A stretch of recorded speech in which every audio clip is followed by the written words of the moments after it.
ఈ నెల మేష రాశి వారికి మధ్యస్థంగా ఫలవంతమైన అనుభవాలు కలుగుతున్నాయి.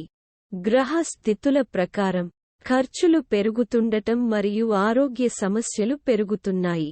కాబట్టి ఆర్థికంలో సతత జాగ్రత్త ఉండాలి. మీ కెరీర్లో విజయానికి అధిక అవకాశం ఉంది మరియు మీ ఉద్యోగం మరియు వ్యాపారంలో సమర్థతను మీరు ప్రతిపాదించిన బల్లును అతిక్రమించిన బడుగును ముందుకు పరిచయించుటకు ప్రేరణ వచ్చింది. కెరీర్ నుండి ఈ నెల మీ కెరీర్కు అనుకూలంగా ఉంటుంది. ప్రధాన ఇంటి ధర్మంగా శని మీ పరిస్థితిని బలపరిచేందుకు ఈ నెల వచ్చిన నెల 11వ ఇంటిలో ఉండుతుంది. మీరు అవకాశాలు ఉన్నాయి మరియు అధికారికులు కార్యకలాపాల ప్రగతితో సంతృప్తి పట్టించి మంచి ప్రమోషన్ అవకాశాలు ఉన్నాయి. విద్యార్థి గురించి మాట్లాడేటప్పుడు 5వ ఇంటికి అధిపతి అయిన సూర్యుడు ఈ నెల ప్రారంభంలో గురు మరియు శుక్రులతో పాటు మొదటి ఇంటిలో ఉంటాడు.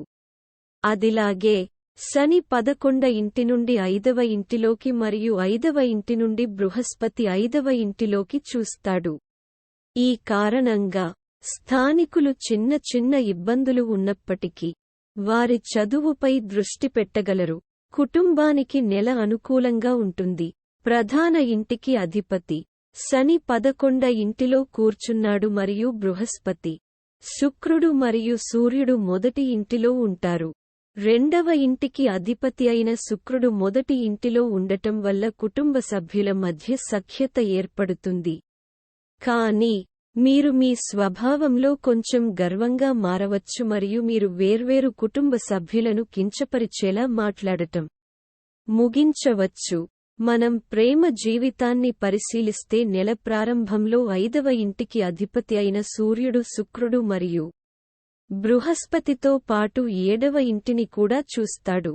ప్రేమ వ్యవహారాలకు మరియు మీ ప్రేమ భాగస్వామిని వివాహం చేసుకోవడంలో విజయవంతం కావడానికి ఇది ఉత్తమ సమయం. అంటే ప్రేమ వివాహం చేసుకునే అవకాశం ఎక్కువగా ఉంటుంది. మీ ఆర్థిక పరిస్థితి గురించి మాట్లాడినట్లయితే ఈ నెల పెద్ద హెచ్చుతగ్గులను మరియు పతనాలను తెస్తుంది. 12వ ఇంటిలో కుజుడు, రాహువు, బుధుడు కలయిక వల్ల ఖర్చులు ఊహించని విధంగా పెరుగుతాయి.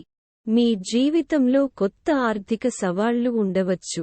కానీ సానుకూల అంశం ఏమిటంటే శని కూడా ఈ నెలలో 11వ ఇంటిలో ఉండటం ద్వారా ఆర్థిక ప్రణాళికలను బలపరుస్తుంది.